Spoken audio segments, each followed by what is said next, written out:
ऊपर भी जिंदगी के किसी हिस्से में डोमेस्टिक वायलेंस का वो शिकार हुई है। तो स्पीकर साहब, जब 90% खवातीन कहीं पर डोमेस्टिक वायलेंस का शिकार हुई हैं, वहां पे कोई आदमी जिसका ज़हनी तवाज़ुन शायद दुरुस्त ना हो और अपना आपको बड़ा एम्पावर्ड समझता हो, मेल शोविनिज्म है, वो बंद दरवाजों के पीछे किसी खातून के ऊपर जो है वो तशद्दुद करता है ताकि उसकी चीखें सुनाई ना दे।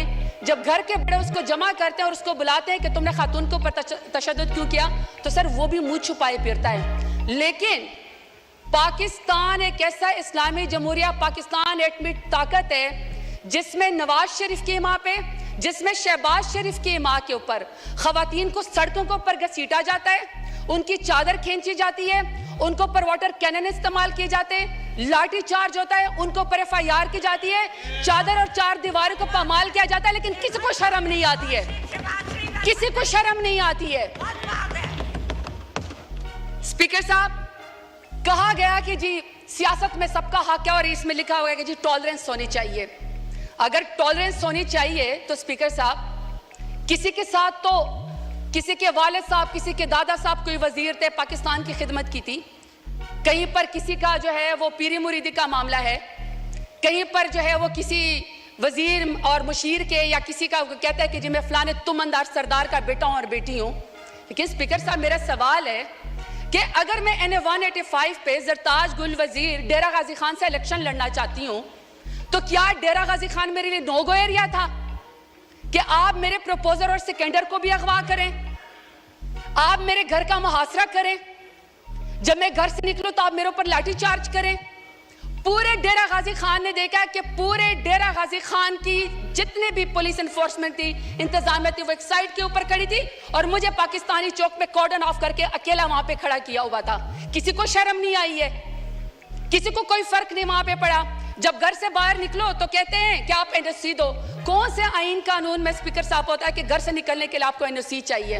बाप दादा ने मस्जिद बनवाई, नमाजों के ऊपर दरवाजे बंद कर दिए क्योंकि ये जरताज गुल के घर के सामने जो वो मस्जिद है, वहां पे मार्केट थे तो मार्केट के दरवाजे बंद कर दिए। उन्होंने कहा ईद और चांद रात के ऊपर भी यहाँ पे कोई खरीदो फरोख्त नहीं होगी क्योंकि शायद ये इस मार्केट में यहाँ पे जरताज गुल रहती है। मेरे खानदान की खवातीन स्पीकर साहब शरई पर्दा करती हैं। 10-10 दफा मेरे घर के ऊपर जब रेड किया गया, दरवाजे तोड़े गए, लाते मार के पुलिस आई तो वहां के सारे वो बापर्दा खवातीन घर छोड़ के चली गई। तो आप कहते हैं कि आपको सियासत का हक है। मानते हैं हम बेनजीर भुट्टो साहबा की हम इज्जत करते हैं क्योंकि पहले वजीर आजम थी खातून, लेकिन एक दूसरी भी तो है ना जो टिकटॉक और वजीर आला जो कहती है कि खवातीन मेरी रेड लाइन है। रेड लाइन के बाद आप यहाँ पे कायद आजम रहमतुल्लाह अलैह की तस्वीर के सामने मोहतरमा फातिमा जिन्ना का जिक्र करते हैं। शुक्र है स्पीकर साहब, स्पीकर के मोहतरमा फातिमा जिन्ना के जो अपोनेंट थे ना वो हिंदू थे, वो अंग्रेज थे, वो कुछ तो वजादार थे। यहाँ पे वजादारी का मुझे आलम बताएं, यहाँ पे आप मुझे वजादारी का आलम बताएं स्पीकर साहब कि कायद आजम रहमतुल्लाह अलैह के पाकिस्तान में भी खवातीन को सियासत की इजाजत है। ये आमरीत का जिक्र करते ना, कल को कह रहे थे कि जी किसी को निकाल के आप कब्र से फांसी पे लटका दो, तो मुशर्रफ दौर में सबसे ज्यादा खवातीन को यहाँ पे रिजर्व सीट देगी। बदतरीन आमरीत के अंदर भी खवातीन को सियासत की इजाजत थी। बेनजीर भुट्टो के दौर के अंदर भी खवातीन को सियासत की इजाजत थी। इमरान खान मेरे लीडर की हुकूमत में खवातीन को सियासत की इजाजत थी। सबसे ज्यादा पाकिस्तान की तारीख में अगर काबीना में कोई मिनिस्टर बनी है तो वह इमरान खान के दौर में बनी है। मैं सवाल पूछना चाहती हूँ स्पीकर साहब इनको चुप कराएं। ऑर्डर इन द हाउस मोहतरमा, आप बोले। स्पीकर साहब, मैं सिर्फ सवाल पर यह करना चाहती हूँ कि जब नवाज शरीफ का दौर आएगा, जब शहबाज शरीफ का दौर आ गया, तो क्या खवातीन के ऊपर सियासत के दरवाजे बंद होंगे? हमेशा उनकी कैरेक्टर असैसिनेशन होगी, हमेशा उनको जेलों के अंदर डाला जाएगा? मैं सवाल पूछना चाहती हूँ स्पीकर साहब, मैं सवाल पूछना चाहती हूँ कि रेहाना डार साहिबा जो सियालकोट में, जिसका तो 9 मई से भी कोई ताल्लुक नहीं था, बेटे की सीट पे इलेक्शन लड़ना चाह रही थी, वालदा की उम्र के खातून है, आपने यहाँ पे एक बंदे को जितवाने के लिए पुलिस के जरिए उसके गरेबान में हाथ डाला। आसमान भी कांपा होगा, मैं आपसे पूछना चाहती हूं कि आपको कौन सी सियासी बर्तरी हासिल होगी रेहाना डार को आपको घसीटते हुए और उसके गिरबान में हाथ डालते हुए? स्पीकर साहब, हमने तो सुना था कि फलस्तीन में, कश्मीर में मकबूजा जगहों पे यहूदी और हिंदू जो खवातीन के खिलाफ टॉर्चर करते हैं, उनको हरास करते हैं ताकि उनको कोई जो है उसके ऊपर बर्तरी हासिल हो जाए। स्पीकर साहब, मेरा सवाल है स्पीकर साहब कि जब आलिया हमजा को, पढ़ी लिखी खातून इंजीनियर है, जब आलिया हमजा को उनकी 3 बेटियों के सामने रात को उसके बेडरूम से बालों से खींचकर मर्द पुलिस वालों ने सीढ़ियों के ऊपर घसीटा, तो मैं शहबाज शरीफ से पूछना चाहती हूं कौन सी सियासी बर्तरी आपको पाकिस्तान तहरीक इंसाफ के ऊपर हासिल हो गई? अब मैं डॉक्टर यास्मीन राशिद का जिक्र करना चाहती हूँ। स्पीकर साहब, डॉक्टर यास्मीन राशिद हैं, एक्स मिनिस्टर है हेल्थ की, और वो इस कौम की खिदमत कर चुकी है, कैंसर की सर्वाइवर है, एक लीडर खातून है। आज वो खातून, एक जमानत उसको नहीं मिलती जो कि बुनियादी हकूक के खिलाफ फर्जी है। आप ये चाहते हैं कि कोई पढ़ी लिखी खातून यहाँ पे सियासत के अंदर ना आए, उसके ऊपर दरवाजा बंद कर दिया जाए? तो मैं पूछना चाहती हूँ फॉर्म 47 वाले वज़ीर आज़म से, कौन सी सियासी बर्तरी आपको हासिल हो गई? स्पीकर साहब, order in the house please सुने ऑनरेबल मेंबर बोल रही हैं, सुने जी, आप जारी रखें प्लीज। स्पीकर साहब, मैं यहाँ पे बुशरा बीबी का जिक्र करना चाहती हूँ। खातून अव्वल रह चुकी हैं, हयादार औरत है, बापर्दा औरत है, लाख इख्तलाफ होगा इनका, लाख इख्तलाफ होगा स्पीकर साहब इनका, शहबाज शरीफ का, नवाज शरीफ का लाख इख्तलाफ हमसे होगा, इमरान खान से नफरत भी होगी, क्योंकि इमरान खान जैसे बहादुर लीडर तो ये है नहीं, तो चलो आपको सियासत में नफरत होगी। स्पीकर साहब, मेरा सवाल है कि दुश्मनी में आप इतने गर गए कि आपने निकाह जैसे सुन्नत नबी, आपने उसके अंदर भी हाथ डाल दिया, कोई बापर्दा खातून भी आपके शर से महफूज नहीं रही। तो मैं पूछना चाहती हूँ कि फॉर्म 47 वाले वज़ीर आज़म से कि आपने बापर्दा खातून की इद्दत के निकाह के केस के अंदर भी हाथ डाल के दुश्मनी की नजर करके खवातीन को आपने क्या पैगाम दिया है? तैयबा राजा, सनम जावेद, आयशा भुट्टा, मैं हजारों के नाम लेना चाहती हूँ स्पीकर साहब, वो जेल के अंदर बैठी हुई हैं, वो जेल के अंदर बैठी हुई हैं, और order in the house please, सबने बोलना है, हर कोई अपनी बारी में बोले जी। स्पीकर साहब, आलिया हमजा, आयशा भुट्टा, सनम जावेद, इसी तरीके से सर तैयबा राजा, वो पुलिस की कस्टडी में बैठी हुई हैं, और तैयबा राजा कहती हैं कि उनकी वालिदा तहज्जुद की नमाज पढ़ रही थी और उनको कोई पुलिस ऑफिसर कोई रेप की वीडियो भेजता है। आपने उस खातून की माँ के तहज्जुद के टाइम पे आंसू का कौन हिसाब देगा?